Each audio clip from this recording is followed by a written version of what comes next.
Je suis venu dans ce lieu saint et dans ce lieu sacré ce dimanche pour prier mon Père qui est dans les cieux. Oui, nous sommes actuellement dans un lieu sacré. Vous pouvez voir des fruits de passion à perte de vue. Nous sommes à Litarali. Litarali se trouve dans la ville de Chang. Et ici, nous avions planté des fruits de passion qui sont en production depuis plusieurs semaines. Dans ce lieu sacré, tous les pauvres qui y viennent retrouvent de la richesse et les riches qui arrivent ici rentrent avec les clés du paradis. Dans cette vidéo d'aujourd'hui, je vais vous présenter l'un de mes étudiants qui a suivi la formation en apiculture professionnelle chez Tami Jardin. Après la formation, il a décidé de se lancer dans l'apiculture et aussi dans la création du fruit de la passion. Il va vous expliquer comment il fait pour entretenir ses plantations, les difficultés auxquelles il a eu à faire face jusqu'à ce moment où je viens dans ces plantations. Pour ceux qui me découvrent pour la toute première fois, je m'appelle Paul Raymond Tami, entrepreneur agro-pastoral. Je suis un ancien benguiste, j'ai fait plus de 10 ans en Europe avant de décider un matin de tout abandonner et de rentrer en Afrique, m'investir dans le secteur agro-pastoral.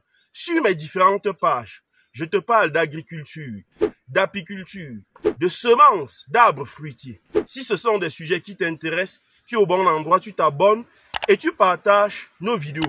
Pour ceux d'entre vous qui voudraient se lancer dès la prochaine campagne agricole dans n'importe quelle spéculation agricole, nous disposons dans nos différentes pépinières de plus de 30 espèces d'arbres fruitiers qui pourront vous aider à créer, vous aussi, votre lieu sacré et saint comme celui-ci. Et aujourd'hui donc, nous allons accueillir notre ami qui a suivi, comme je l'ai dit à l'entame, une formation en apiculture professionnelle chez Tami Jardin et il va nous dire tout dans cette vidéo.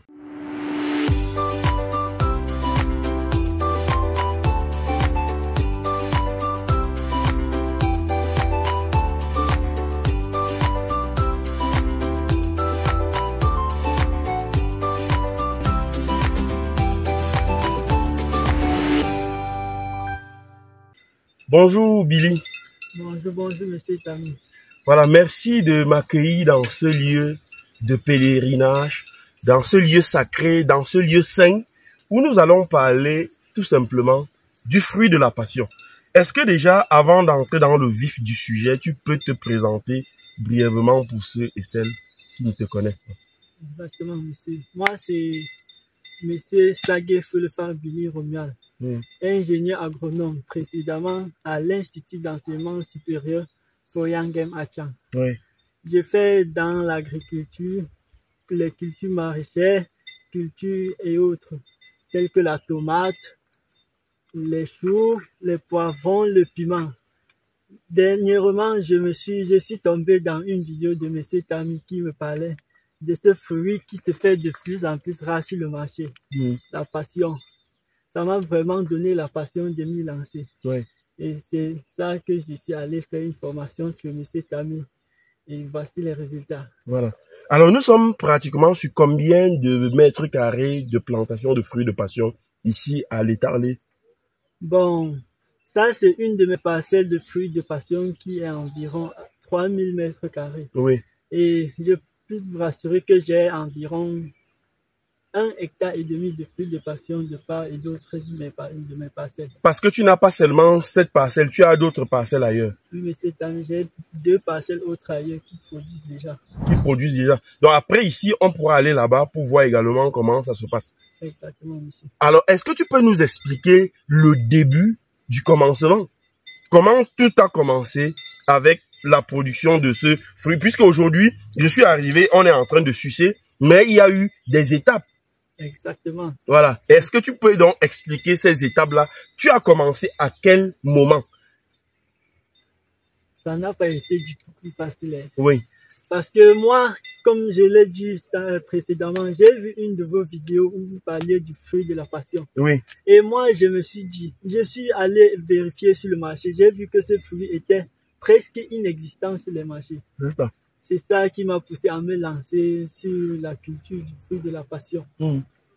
Et ce fruit, moi j'ai conçu, je suis juste allé acheter les semences, oui. les grains de semences chez un semencier.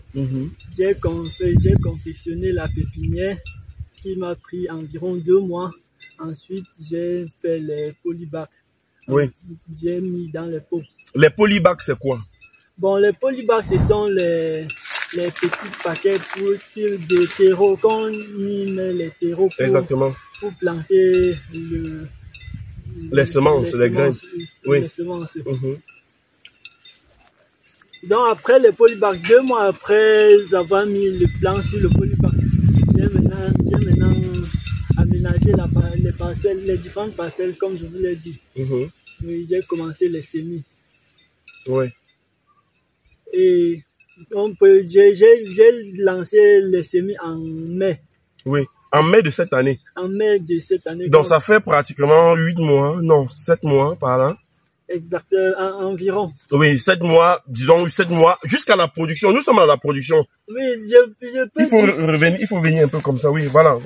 Je peux dire que j'ai déjà fait 2 mois de récolte, donc les fruits de passion ne sont pas comme on le pensait avant. Oui. Si vous lancez, vous avez la passion, comme on le dit, après 5-6 mois, vous aurez déjà vos premiers fruits. Des premières récoltes, tout en sachant qu'un fruit de passion peut vivre plus de 7 ans, plus de 8 ans même. Exactement. Et que la production est échelonnée. Tu confirmes cela? Exactement, monsieur. Alors, Billy, il y a quand même des choses que je découvre dans les plantations que tu vas également expliquer à tous ceux et celles qui nous écoutent.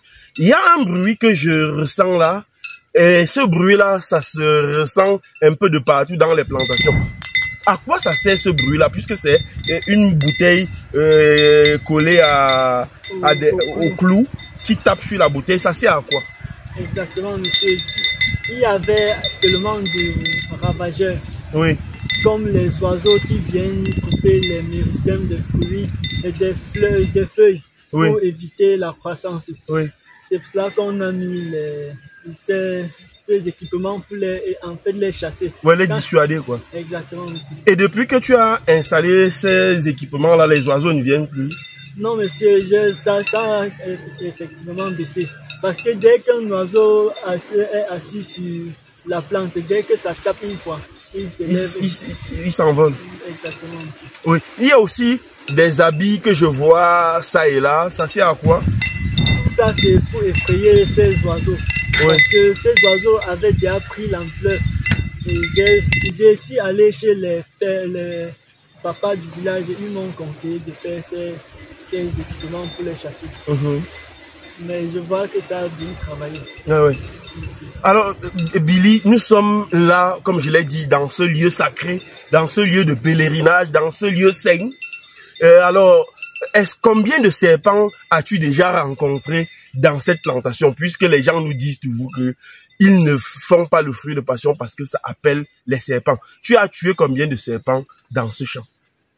Je peux dire que je n'ai encore vu aucun serpent. Comment ça? Comme vous voyez, c'est vraiment tout fumé, mais aucun serpent, même pas la morsure du serpent sur un fruit.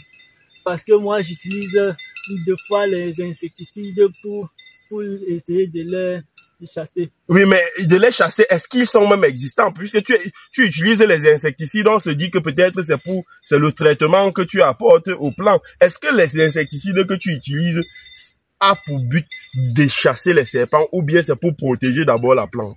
Non, monsieur, j'utilise les insecticides pour tout d'abord protéger mes fruits contre les mouches de fruits. Oui. C'est juste comme les autres ont dit que les serpents adorent les fruits de passion. J'ai aussi dit qu'avec ces insecticides-là, ça va une fois les chasser. Sinon, tu confirmes que tu n'as jamais retrouvé de traces de serpents ici dans les plantations? Aucun serpent, alors que je suis ici chaque jour. Oui. Je travaille ici chaque jour. Oui. Alors, aujourd'hui, tu me dis que tu veux étendre ta parcelle. Pourquoi tu veux étendre? Est-ce que 1,5 hectare ne te suffise pas, Billy?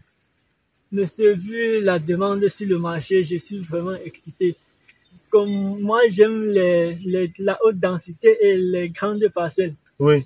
J'ai vu que si je lance encore plus, je vais plus gagner de marché à Tchang, et partout dans le Cameroun et même plus dans les prochaines années. Oui. Ici. Alors, tu m'as dit que tu vends le kilogramme à 3000 francs. Seulement, comme je suis passé, puisque nous sommes dans un lieu de pèlerinage, je vous ai dit, les amis, celui qui suce ce fruit, honnêtement, vous entrez directement au paradis. Nous sommes dans un lieu de pèlerinage. Tu vends le kilogramme à 3000 francs et tu m'as dit, on va faire une petite réduction parce que je suis arrivé dans les plantations et que tu vas laisser le kilo à toutes les personnes qui vont appeler après cette vidéo à 2500 francs. C'est bien ça, Billy? Exactement, monsieur. Oui. Parce que je suis en pleine récolte. Il y a assez de fruits. Vous pouvez passer vos commandes, peu importe où vous êtes. Voilà, on va les livrer cela. C'est ça? C'est ça. Voilà les gars, vous qui avez parfois des restaurants, vous êtes des maîtres d'hôteliers, vous pouvez proposer ceci à votre clientèle. Vous pouvez proposer des jus de passion à votre clientèle et ça se trouve ici à l'étal. Les fruits sont là, Billy pour l'encourager, on va l'aider à rapidement écouler sa production. Il est parti de 3000 francs à 2500 francs. Merci beaucoup, Billy, pour ce que je vois ici. Et déjà, tu m'as dit également que il y a des ruches de l'autre côté. Il y a combien de ruches que tu as installées? Bon, j'ai installé environ 8 ruches pour les débuts parce que je vais étendre sur mon rucher. Oui. Mais je peux vous rassurer que toutes ces ruches ont déjà colonisé. Oui. Car les abeilles adorent vraiment les venir butiner sur les fleurs de passion. Sur les fleurs de passion. Monsieur. Oui. Et ces 8 ruches sont déjà colonisées. Ça veut dire que demain, tu auras du miel de passion. Exactement. Donc, c'est l'importance d'allier l'agriculture, l'activité apicole, comme on le dit souvent. Monsieur, sans apiculture, il n'y a pas agriculture. Exactement. Voilà, merci beaucoup les gars. Vous avez vu, vous l'avez écouté. C'est l'un de mes fioles. Il a suivi une formation chez nous et donc quand il m'a appelé, il m'a dit que ces plantations sont en train de fleurir, sont en train de produire. Je me suis dit, pourquoi ne pas venir lui donner un coup de main? Donc, pour soutenir les agriculteurs, vous savez ce qu'il y a lieu de faire, c'est d'acheter leurs produits. Et nous sommes là pour écouler bien évidemment ces fruits de passion partout où vous êtes au Cameroun. Merci à vous qui avez suivi la vidéo. J'espère qu'elle vous a plu. Si c'est le cas, n'hésitez pas à la partager dans toutes les plateformes possibles et on se dit à très bientôt.